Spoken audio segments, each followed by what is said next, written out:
বন্ধুরা, এখন বাজে রাত 11টা আর আমরা চলে এসেছি টগরবন্দের সেই সুস্বাদু দই খাওয়ার জন্য।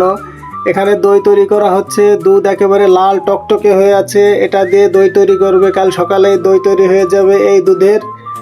আর আমাদের ভাই দই খাওয়ার জন্য নির্বাচন করছে কোন খুঁটিটির দইটা নিলে আমাদের খেতে খুব সুস্বাদু লাগবে। আর নাজমুল অধীর আগ্রহে বসে আছে, কখন তার সামনে দই আসবে, তার অপেক্ষার পালা আর শেষ হচ্ছে না।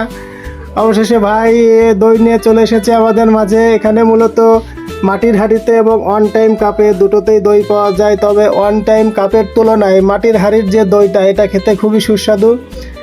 আর এখানে আপনি মিষ্টি দই এবং টক মিষ্টি দই দুটোই পাবেন। আপনি দুটো যেটাই খান না কেন, দুটো খেতে খুবই সুস্বাদু।